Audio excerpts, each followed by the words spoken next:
Estamos hoy a 25 de julio de 2024 en ecología. Formalmente ayer habríamos terminado lo que sería,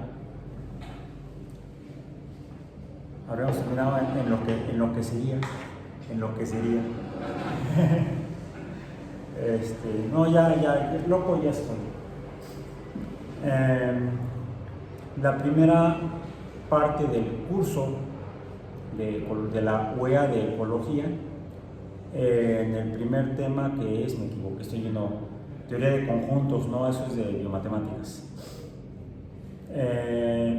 La primera unidad, que es los conceptos básicos de ecología y medio ambiente, donde revisamos los conceptos fundamentales de la ecología, su definición, las ciencias afines a la ecología o de las que la ecología forma parte, el concepto de ecosistema, que es el objeto de estudio de la ecología, de qué dependen los ecosistemas, como por ejemplo de los factores que los componen, factores bióticos y abióticos, los factores de los cuales depende la presencia, existencia, preservación y supervivencia de las especies que habitan en esos ecosistemas, que son los factores limitativos, y que dependiendo de la abundancia o escasez de esos factores bióticos y abióticos, habrá una mayor o menor cantidad de individuos, de organismos de una especie, e incluso de especies, o sea, poblaciones en diferentes ecosistemas. Habrá entonces comunidades muy ricas porque comprendan o hay en ellos una multitud de especies, es decir, de poblaciones, o en otros, dependiendo de los factores limitantes o limitativos, habrá menos poblaciones de especies, y eso es lo que define, de lo que depende lo que llamamos la diversidad biológica de los ecosistemas. Luego vimos que cuando los humanos usamos esos componentes del ecosistema, sean de origen biológico o no biológico, estamos hablando de los factores bióticos y abióticos, cuando los usamos para nuestros fines, entonces ya no se llaman factores bióticos ni abióticos, sino que les llamamos recursos bióticos y abióticos, dado que se encuentran en la naturaleza, y nos referimos a ellos como recursos naturales. Y eso fue lo que cerramos la sesión de ayer, que fue en los espacios fuera de las aulas de la Unidad de Iztapalapa, atrás de la cafetería, en lo que serían jardines, parecerían, y otros que no son jardines formalmente, sino que ahí se llevan a cabo otras actividades de la universidad, bueno, de la comunidad de la universidad. Por cierto, comunidad no sería, la comunidad universitaria no es un concepto distinto a la comunidad biológica. Una comunidad biológica o ecológica está conformada por especies distintas en un mismo lugar o hábitat. Aquí por comunidad universitaria nos referimos al profesorado, al personal administrativo de la universidad y también al alumnado, que sea la comunidad universitaria. No somos diferentes especies habitando en el mismo lugar, somos de una sola especie, Homo sapiens. Entonces, es aquí donde también, como mencioné en una sesión anterior, se usa la palabra de ecosistema para definir cosas que no son los ecosistemas biológicos. Pues también en ecología existen palabras que definen conceptos que son distintos a los que se usan allá afuera, o incluso aquí mismo en la universidad, pero en otro ámbito, en el ámbito de la vida universitaria. ¿Sí? Por comunidad afuera de la universidad, ¿en qué estaríamos pensando? Por ejemplo, la gente que vive en la alcaldía de Iztapalapa, la comunidad de Iztapalapa. Se refería a toda la gente que vive en Iztapalapa, pero también a la gente que viene a trabajar a Iztapalapa, o viene a estudiar a Iztapalapa, o viene a hacer otras actividades comerciales, viene a comprar cosas a Iztapalapa, o a vender cosas a Iztapalapa, o viene a pasear a Iztapalapa. Y hay muchos lugares en Iztapalapa que son dignos de visitarse, como el Cerro de la Estrella, que es un parque nacional, aunque no lo parezca, ya después veremos lo que son los parques nacionales. Hay un nuevo museo saliendo de la estación del metro donde termina la línea 9, ¿sí? La 8, bueno, me paseo por una. La línea 8 que va de Garibaldi, que es donde la tomo yo, a Constitución de 1917, que yo me bajo una antes. A veces vengo tan distraído que me paso y me tengo que regresar de ahí. Saliendo del metro Constitución hacia el lado derecho, viniendo precisamente desde de la dirección de Garibaldi, hay un nuevo museo. No lo he podido visitar, dicen que está muy bonito y muy bueno, ya sea para aprender o para entretenerse simplemente. Entonces, bueno, eso en cuanto a la palabra de comunidad, que puede referirse a diferentes conceptos. En ecología, una comunidad entonces es un grupo de especies distintas que habitan en el mismo lugar. Es una comunidad ecológica. Decía yo entonces que cuando las poblaciones, las especies, los organismos de las especies, para estar en un lugar o hábitat, dependen de lo que haya ahí, sea fuente de nutriente, puede ser de origen biológico o no biológico. Las plantas son nutrientes, es un compuesto químico de origen no biológico, el CO2, aunque también puede ser producto de actividad biológica, de la respiración de los animales, exhalan CO2 y lo usan las plantas como nutriente. Entonces puede haber dióxido de carbono biótico y puede haber dióxido de carbono abiótico, y es un factor para la supervivencia y crecimiento de los organismos fotosintetizadores. Cuando los humanos usamos algo de la naturaleza, algún factor biótico o abiótico, entonces mencionamos que ya no le llamamos factor, le llamamos recurso. Y hablamos entonces de los recursos de la naturaleza que usamos nosotros o recursos naturales. Y habría de dos tipos: los bióticos, que son factores bióticos ecológicamente hablando, pero para los humanos reciben el nombre de recursos bióticos, y los abióticos, que son recursos que son factores abióticos de los ecosistemas, que cuando los usamos los humanos le llamamos entonces recursos abióticos. Un recurso abiótico puede ser el agua, porque no es de origen biológico, salvo la que sale de la fotosíntesis de las plantas. Exhalan, no mentira, de la respiración de los organismos que oxidan azúcares y respiran, exhalamos CO2 y agua. Tomamos oxígeno, tomamos azúcares, los oxidamos y excretamos dióxido de carbono, que lo pueden usar las plantas, y agua. Entonces también el agua, en forma de vapor que exhalamos, se convierte en un factor biótico para las plantas, o los organismos, todos los organismos fotosintetizadores, y quizá parte de esa agua la estemos usando también los humanos como un recurso natural, pero de origen, sería de origen biótico.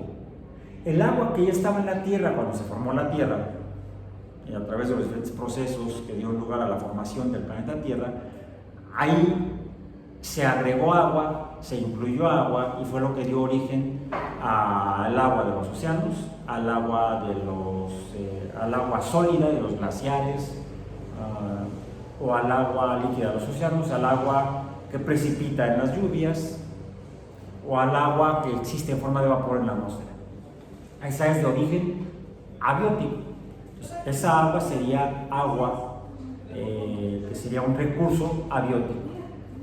Es poco claro o poco clara el agua de origen biótico, pero sí la hay.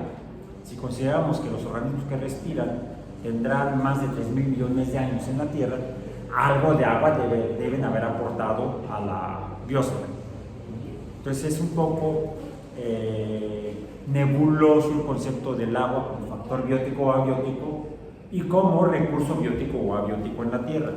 El que sí definitivamente es abiótico sería la luz que proviene del sol, que utilizan las plantas para crecer en el proceso fotosintético, pero también la usamos los humanos. Por ejemplo, usamos la luz como factor biológico, como factor ecológico. Sí, porque de eso depende nuestra síntesis o biosíntesis de vitamina D. Si no usamos, bueno, actualmente ya no, porque ya exponemos muy poca de la piel a la radiación solar, y es por eso que necesitamos conseguir vitamina D de otras fuentes. ¿De dónde?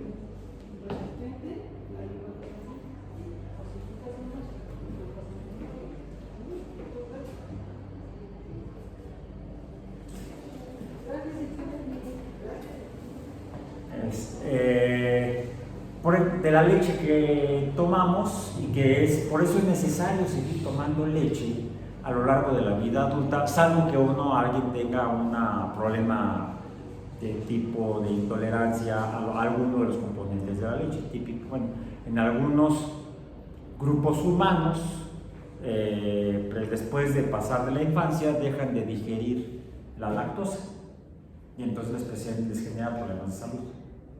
Se llama intolerancia a la lactosa. Pero todos de pequeños tomamos leche, puede haber sido materna, puede haber sido de origen de otros animales, de origen vacuno, a la cual se le adiciona vitamina D de manera artificial. Sería entonces ya no un factor biótico, sino un recurso biótico. Tomamos la leche de las vacas para dársela a las personas para que tengan vitamina D, que es importante para el metabolismo del calcio, por ejemplo, para la fijación del calcio en el tejido óseo.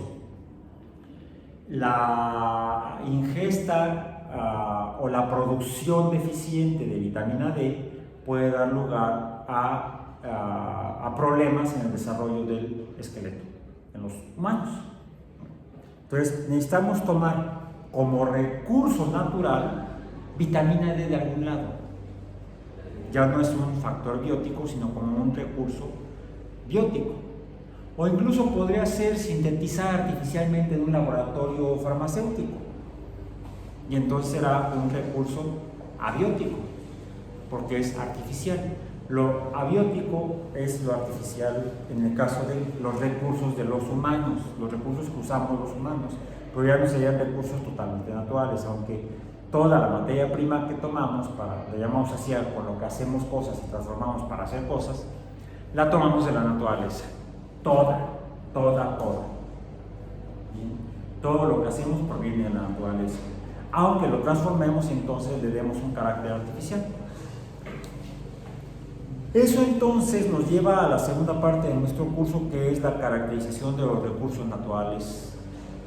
Y comenzamos con algo que ya mencionamos ayer, que son algunas características de los ecosistemas, como por ejemplo el hecho de que los ecosistemas, los organismos mismos modifican los ecosistemas. Cae una semilla en un lugar donde hay nutrientes, hay agua, la semilla germina, empieza a crecer la planta y la planta modifica el entorno. Las raíces que se producen, que crecen a partir de la plántula, pues van modificando el sustrato y el suelo, van penetrando el suelo, el lecho, e incluso, no sé si se han dado cuenta que cuando han salido al campo y han visto en algunas riscos o montañas plantas creciendo, árboles, pueden ver cómo las raíces que están en la orilla de montañas o de riscos, las raíces de plantas muy grandes, cómo parece que van incluso fracturando la roca de las montañas. De esa magnitud es la capacidad que tienen organismos como las plantas arbóreas de modificar el entorno, llegan a fracturar rocas. De hecho, los humildes líquenes y musgos son capaces, porque es un nutriente, de deshacer la roca. Cuando tenemos un lecho rocoso en el que no hay seres vivos, no hay suelo, lo primero que se ubica ahí son seres verdes fotosintéticos, como hemos visto cuando hemos salido los miércoles a caminar aquí en la unidad, y vemos que donde hay un adoquín se ve verde. Esos son principalmente algas, fotosintetizan, y a partir de sus procesos metabólicos y lo que excretan, el mineral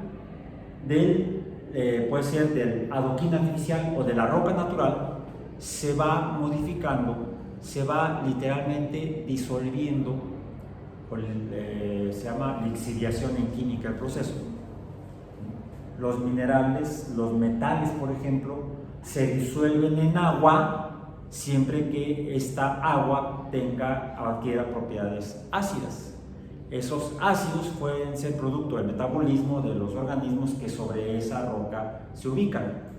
Y entonces empiezan a lixiviar los metales de lo que conforman a los minerales.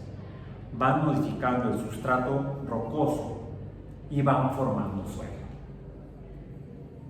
Entonces sí, la roca, que parece firme, sólida, inmutable, los organismos la cambian, la mutan, la transforman para generar suelo. Entonces, son factores abióticos para los organismos fotosintetizadores más simples, como las algas, y los humanos también podemos usar igualmente los minerales a través de procesos similares.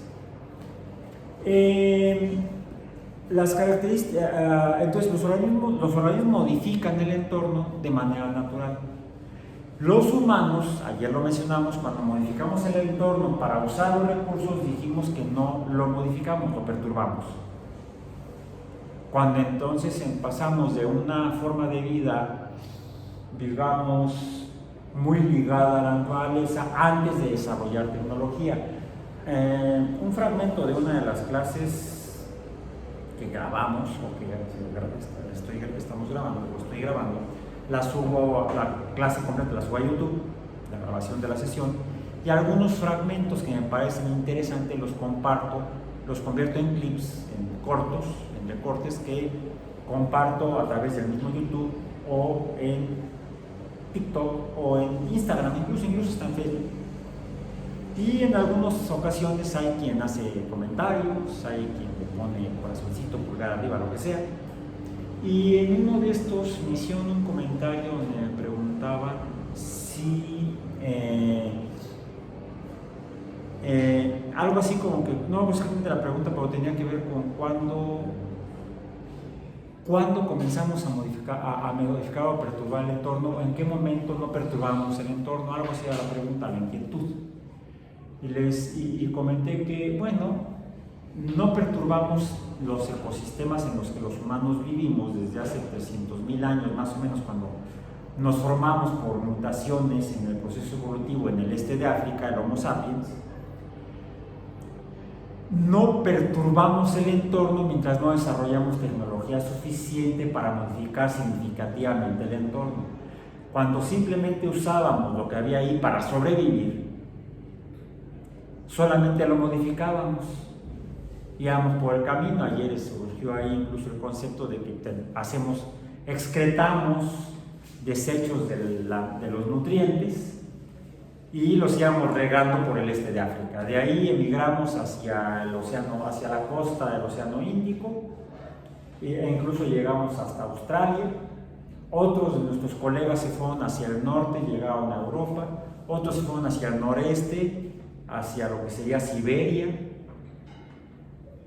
Llegaron al Océano Pacífico y había un puente de hielo que unía el este de Asia con el noroeste de América.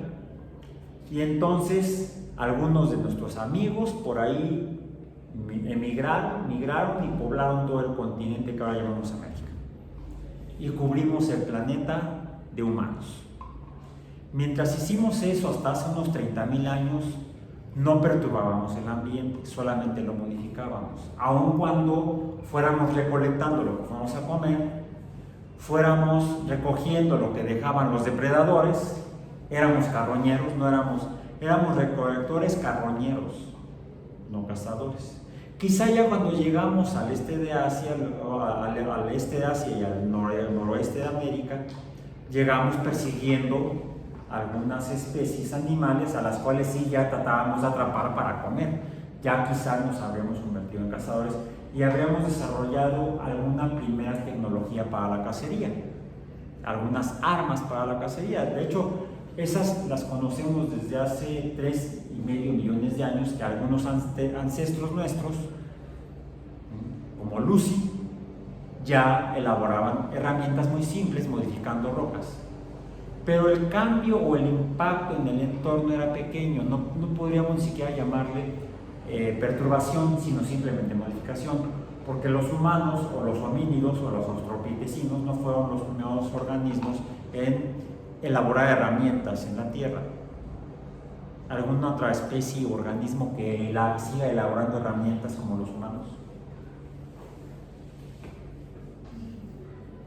Elaborando, no usando. Algunos usan herramientas como las nutrias que viven en el Pacífico Norte, en las costas de California y Oregon. Ahí viven unas nutrias marinas que hacen bucitos, sacan almejas o erizos, y para comérselos necesitan sacarle los órganos, quitarle abrir el exoesqueleto para comerse el tejido blando. Y lo que hacen es que toman rocas también del fondo del mar, y ya que están flotando panza arriba, toman las rocas y con las rocas abren a los erizos y a los otros crustáceos. Usan herramientas, pero son rocas no modificadas. Usan, no hacen herramientas. Los primeros homínidos o australopitecinos en el este de África sí modificaban rocas, tomaban un par de rocas, las golpeaban, lograban obtener filos o extremos filosos, y con eso podían cortar más la carne que habían obtenido, que habían dejado los leones u otros depredadores en el este de África, y habiéndose retirado los grandes depredadores, pues llegaban y dicen que la carne pegada al hueso es la más rica. Quizá para poder separarla mejor usaban esas herramientas de piedras modificadas o de rocas modificadas. Entonces ya modificábamos el entorno, pero era mínima la modificación que se hacía. No se puede llamar ni siquiera una perturbación del entorno. Las primeras perturbaciones las hicimos ni siquiera cuando hicimos ya armas más sofisticadas a partir de huesos tallados para hacer quizá cuchillos o lanzas, o incluso algunas ramas las modificamos para hacer lanzas más largas. No, esas modificaciones seguían siendo pequeñas. De hecho, los chimpancés arrancan ramas de árboles, les retiran las hojas y las pequeñas ramitas para hacer varas con las cuales extraen termitas de los termiteros. Al introducir la vara en el agujero del termitero, las termitas se pegan en la vara, lo sacan y casi como si fuera elote con crema, se comen las termitas los chimpancés en África. Están modificando la rama, están haciendo herramientas. No solamente están usando como la nutria algo de la naturaleza, sino que lo están modificando, lo están transformando. Las primeras transformaciones importantes o perturbaciones las hicimos cuando descubrimos y desarrollamos la agricultura. Pero no la agricultura que haríamos de manera seminomádica. Llegábamos a algún lugar, poníamos semillas, obteníamos plantas, comíamos directamente las plantas, las raíces o las semillas producidas por las plantas, guardábamos algunas y el clima por cambios temporales ya se puso feo, vayamos a otro lugar menos nocivo para nuestra salud, donde ya no haya nieve, migremos hacia el sur y aquí podemos volver a sembrar quizá. Las modificaciones seguían siendo pequeñas, no podemos llamarle ni siquiera perturbaciones. Pero cuando nos asentamos y pasamos de la vida nomádica a la vida sedentaria y empezamos a construir los primeros poblados permanentes, entonces empezamos a modificar de mayor magnitud el entorno. Comenzamos a perturbar los ecosistemas. Ahora, ¿hay alguna consecuencia al respecto? Y si así fuera, pues, ¿qué tanto es tantito? ¿O qué tanta responsabilidad tenemos en eso? Hay un par de lecturas que es importante que hagan. Están en nuestro material del curso. Una es de una revista que se llama Revista de Ecología Aplicada de Nilsson y Grelson, donde habla de una característica que tienen los ecosistemas. El concepto tiene que ver con qué tan fácil es que un ecosistema sea perturbado, no modificado ya, perturbado. A eso le llamamos fragilidad. Hay ecosistemas que fácilmente los podemos perturbar y otros que no tan fácilmente los podemos perturbar. Eso tiene que ver con la fragilidad de ecosistemas distintos. Algunos ecosistemas, por sus componentes bióticos y abióticos y las características de ellos, son muy frágiles, se perturban fácilmente, otros no tanto. Y hay otro documento, otro artículo que está en una revista que se llama Fronteras en Ecología Evolutiva, de Chambers, Allen y Cushman, que tiene que ver con, ayer lo vimos en el jardín, bueno, en las regiones, en la zona de la universidad que está atrás de la cafetería, un papelito que estaba dentro del libro. Y vimos cómo en el caminito que se hizo en ese lugar ya estaba creciendo vegetación, como si las plantas trataran de recuperar o restablecer lo que los humanos perturbaron. Eso es lo que llamamos resiliencia de los ecosistemas. La resiliencia es la capacidad de un algo de regresar a su estado previo. Por ejemplo, tomamos una liga, la elongamos, la estiramos, y si la soltamos regresa a su tamaño original. Eso es resiliencia, es como elasticidad. O al revés, quizá algún objeto lo comprimimos, un resorte lo comprimimos, lo soltamos y regresa a su longitud original. Ese sería un resorte resiliente o una liga resiliente. Los ecosistemas tienen cierta posibilidad o capacidad de regresar al estado previo al que se encontraban después de una modificación o de una perturbación. Pero no todos los ecosistemas son igualmente resilientes. Es como cuando tomamos una liga, la estiramos y la soltamos, regresa a su tamaño natural, al previo. La estiramos más y puede suceder que al soltarla ya no regrese a su longitud original. Quizás se acorte nuevamente, pero se quede en una longitud más larga que la original. Habría sido una resiliencia menor. O quizá tomamos la liga, la estiramos hasta que ya no regresa a su estado original solamente, sino que incluso hasta que se rompe, se revienta la liga.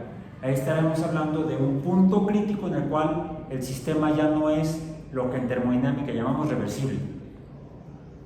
De hecho, la resiliencia y la capacidad de los ecosistemas para modificarse y cambiar depende de lo que describe la termodinámica.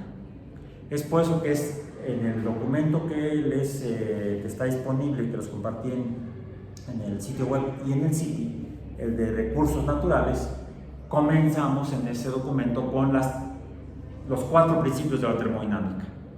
Entonces, ¿ya llevamos un curso de termodinámica? ¿Sí? Bueno, repásenlo y ahí hay un resumen con el cual pueden recordar o repasar los 4 principios de termodinámica. Porque los sistemas biológicos son sistemas termodinámicos. Dijimos que toman energía del entorno, la procesan y emiten energía. ¿Serían entonces sistemas de qué tipo? Cualquier sistema que toma energía del entorno o saca energía al entorno, ¿qué tipo de sistema es? Abierto. Toma energía, o sea, entra energía y sale energía. ¿Sería? Cerrado, no abierto. Porque los abiertos es en los que entra energía y materia y sale energía y materia. Una célula, ¿cómo es? Un organismo, un ser vivo, ¿cómo es? ¿Qué tipo de sistema termodinámico es? Abierto. Porque las plantas toman luz, energía del sol o de una lámpara. En un invernadero a veces se hacen invernaderos con lámparas artificiales. Le metemos energía, luz, y las plantas, los organismos verdes, no solamente las plantas, las algas, las bacterias fotosintetizadoras, o fotosintéticas le decimos también, utilizan energía, toman energía del entorno y emiten energía. Las plantas emiten energía. ¿Energía? Sí. Si ustedes consiguen una cámara que capte el infrarrojo, que es calor, energía, van a poder tomar la imagen infrarroja de la planta. Está emitiendo calor. Entonces las plantas, los organismos fotosintetizadores toman energía y emiten energía, son sistemas abiertos. Pero también dijimos que toman agua y dióxido de carbono, los cuales son materia. Y excretan oxígeno. Y se les caen las hojas a los caducifolios, se les cae la corteza a los de corteza caduca, arrojan esporas o semillas, que es materia, y entonces también toman materia y arrojan materia al entorno. Son sistemas abiertos. Todos los seres vivos se caracterizan por ser sistemas termodinámicos abiertos. Todos los organismos, los seres vivos, los ecosistemas, ¿cómo son? También. Donde vivimos, la biosfera de la Tierra, ¿cómo es? ¿Qué tipo de sistema termodinámico es? ¿Qué tipo de sistema termodinámico es? Permítanme leer rápidamente del libro de Miles de Millones en español, Billions and Billions en inglés, título original, por Carl Sagan, el capítulo 7, que se titula El mundo que llegó por correo. De hecho, la lectura del capítulo está disponible en YouTube. Lo leí hace algunos años, pero leámoslo otra vez. El mundo llegó por correo, con la indicación de frágil. En el envoltorio había una pegatina que mostraba una copa rajada. Lo abrí con cuidado, temiendo oír el sonido de cristales rotos o encontrar un fragmento de vidrio, pero estaba intacto. Lo tomé con las manos y lo alcé a la luz del sol. Era una esfera transparente medio llena de agua. Tenía adherido de modo apenas perceptible el número 4210. Mundo número 4210. Había pues muchos mundos como aquel. Lo deposité con cuidado en la base de lucita que lo acompañaba. Observé que allí había vida.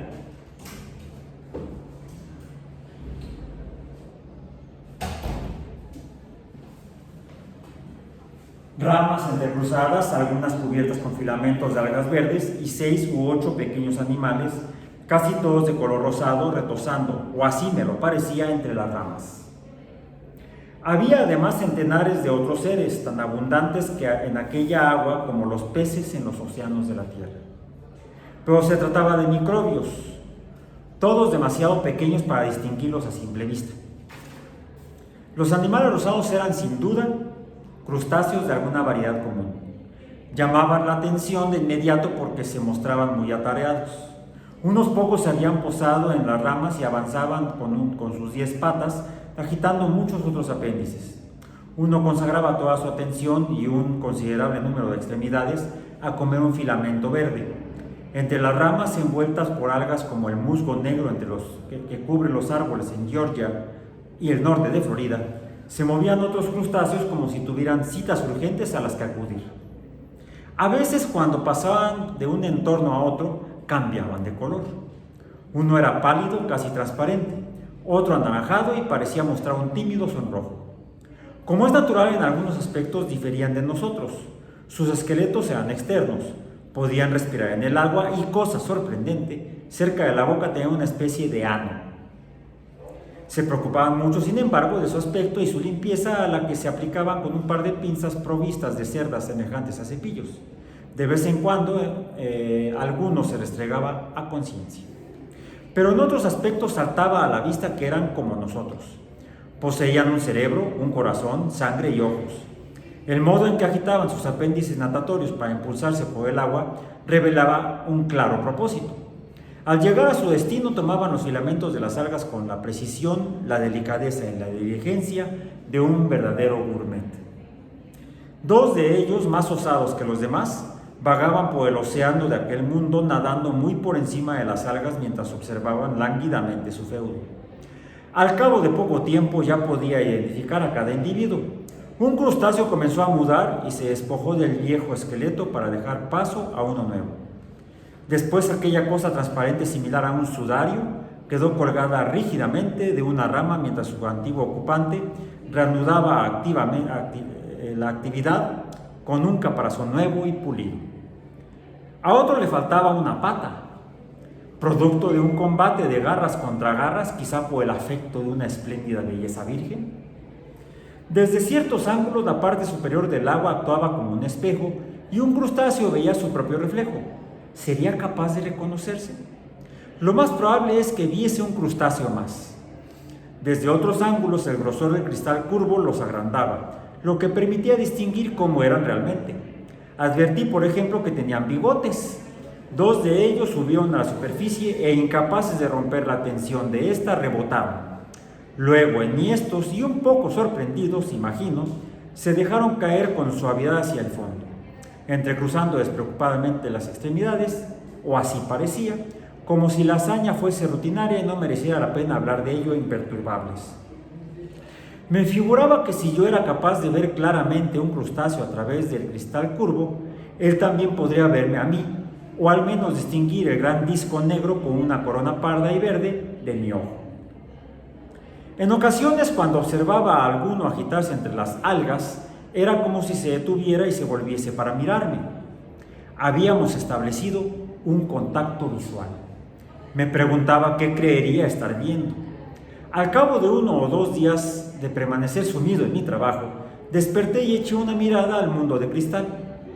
Todos los crustáceos parecían haberse esfumado. No se me había dicho que los alimentara, les diese vitaminas, les cambiara el agua o los llevase al veterinario. Todo lo que tenía que hacer era asegurarme de que no sufrieran un exceso de luz ni pasaran demasiado tiempo en la oscuridad y de que estuviesen siempre a temperaturas comprendidas entre 5 y 30 grados Celsius. Además, en ningún momento consideré que aquello fuese un ecosistema, sino poco más que una sopa de camarones. ¿Los habría dejado morir por desidia? De pronto vi asomar una antena por detrás de una rama y comprobé que se encontraban bien. Aun cuando solo fuesen crustáceos, yo no podía evitar sentirme preocupado, inquieto por ellos. Si uno se hace cargo de un pequeño mundo como aquel y se preocupa de controlar a conciencia su temperatura e iluminación, entonces, sea lo que fuere lo que tuviese antes en mente, llega a interesarse por lo que hay dentro. No es mucho lo que puede hacerse, sin embargo, si los crustáceos se enferman no mueren. En ciertos aspectos somos mucho más poderosos que ellos, pero hacen cosas como respirar en el agua que nosotros no podemos. Uno se siente limitado, lastimosamente limitado. Incluso se pregunta si no será una crueldad tenerlos en esa prisión de cristal, pero se tranquiliza pensando que al menos ahí están a salvo de las ballenas, de las mareas negras y de las bandejas de aperitivos. Los fantasmales caparazones echados en las mudas y el infrecuente cuerpo de un crustáceo muerto no perduran por demasiado tiempo. Son comidos en parte por otros crustáceos, en parte por microorganismos invisibles que pululan en el mundo que habitan. Esto nos recuerda que estos seres no son autosuficientes, se necesitan los unos a los otros, se cuidan mutuamente de un modo que yo soy incapaz de hacer por ellos. Los crustáceos toman oxígeno del agua y exhalan dióxido de carbono. Las algas toman dióxido de carbono del agua y exhalan oxígeno. Unos respiran los gases de desecho de los otros. Asimismo, sus residuos sólidos se reciclan entre plantas, animales y microorganismos. Los habitantes de este pequeño Edén mantienen una relación extremadamente íntima. La existencia de un camarón es mucho más tenue y precaria que la de otros seres. Las algas pueden vivir mucho más tiempo sin el camarón que éste sin ellas. Estos pequeños crustáceos comen algas, pero las algas comen principalmente luz. Pasado un tiempo, hasta ahora ignoro por qué, los camarones empezaron a morir uno tras otro. Y llegó por fin el momento en que solo quedó uno, mordisqueando tristemente un filamento de alga, hasta que también él murió. Un tanto sorprendido advertí que me dolía su desaparición. Supongo que en parte se debía a que había llegado a conocerlos un poco. Pero por otra parte, lo sabía, era porque temía un paralelismo entre su mundo y el nuestro. A diferencia de un acuario, aquel pequeño mundo era un sistema ecológico cerrado. Solo penetraba en él la luz, nada de alimentos, ni de agua, ni de nutrientes. Todo debía ser reciclado exactamente igual que en la Tierra. En este planeta, también nosotros, plantas, animales y microorganismos, somos interdependientes. Respiramos y comemos los desechos de otros.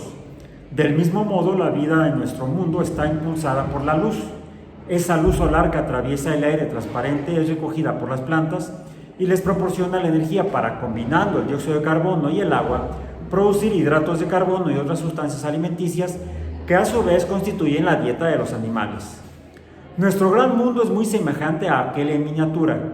De hecho, nos parecemos mucho al camarón, pero existe al menos una notable distinción. A diferencia del crustáceo, el ser humano es capaz de alterar el medio ambiente. Podemos hacer con nosotros mismos lo que un propietario negligente podría hacer con los crustáceos. Si no tenemos cuidado, es posible que calentemos el planeta a través del efecto invernadero, o bien que lo enfriemos y oscurezcamos tras una guerra nuclear o el incendio masivo de los campos petrolíferos, o por hacer caso omiso del riesgo que supone el impacto de un asteroide o de un cometa. Con la lluvia ácida, la disminución del ozono, la contaminación química, la radiactividad, la tala de los bosques tropicales y una docena de más agresiones al entorno, estamos empujando este pequeño mundo hacia vías apenas conocidas. Nuestra civilización pretendidamente avanzada puede estar alterando el delicado equilibrio ecológico que ha evolucionado tortuosamente a lo largo de los 4.000 millones de años de existencia de la vida en la Tierra. Los crustáceos como el camarón son mucho más viejos que los hombres, los primates e incluso los mamíferos. La aparición de las algas, muy anterior a la de los animales, se remonta a 3.000 millones de años. Durante largo tiempo todos, plantas, animales y microbios, han trabajado juntos. La disposición de los organismos en mi esfera de cristal es antigua, muchísimo más que cualquier institución cultural que conozcamos. La inclinación a cooperar es un hecho dolorosamente conseguido a través del proceso evolutivo. Los organismos que no cooperaron, que no trabajaron codo con codo, acabaron por extinguirse. La cooperación está codificada en los genes de los supervivientes. Su naturaleza es cooperar, y esto constituye la clave de la supervivencia. Los seres humanos somos unos recién llegados. Estamos aquí desde hace apenas unos pocos millones de años. Nuestra presente civilización técnica cuenta tan solo unos cuantos siglos. No tenemos demasiada experiencia reciente en lo que se refiere a la cooperación voluntaria entre especies, ni siquiera dentro de la propia. Nos hemos consagrado a tareas a corto plazo y apenas pensamos a largo plazo. no hay ninguna garantía de que seamos capaces de entender nuestro sistema ecológico planetario cerrado o de cambiar de conducta en consonancia con este conocimiento. Nuestro planeta es indivisible. En Norteamérica respiramos el oxígeno generado en las selvas ecuatoriales brasileñas. La lluvia ácida emanada de las industrias contaminantes del medio oeste de Estados Unidos destruye los bosques canadienses. La radiactividad de un accidente nuclear en Ucrania pone en peligro la economía y la cultura de Laponia en Finlandia. El carbón quemado en China eleva la temperatura en Argentina. Los clorofluorocarbonos que despide un acondicionador de aire en Terranova, en Canadá, contribuyen al desarrollo del cáncer de piel en Nueva Zelanda. Las enfermedades se propagan rápidamente a los más remotos rincones del planeta y su erradicación requiere un esfuerzo médico global.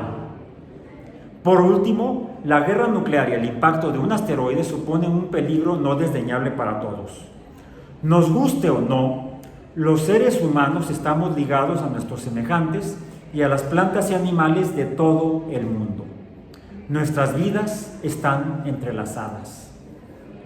Dado que no hemos sido dotados de un conocimiento instintivo sobre el modo de convertir nuestro mundo tecnificado en un ecosistema seguro y equilibrado, debemos deducir la manera de conseguirlo. Necesitamos más investigación científica y más control tecnológico. Probablemente sea un exceso de optimismo confiar en que algún gran defensor del ecosistema vaya a intervenir desde el cielo para enderezar nuestros abusos ambientales. Es a nosotros a quienes corresponde hacerlo. No tendría por qué ser imposible. Las aves, cuya inteligencia tendemos a subestimar, saben cómo mantener limpio su nido. Otro tanto puede decirse de los camarones, cuyo cerebro tiene el tamaño de una mota de polvo, y de las algas y de los microorganismos unicelulares. Es tiempo de que también nosotros lo sepamos. Nos vemos el próximo lunes.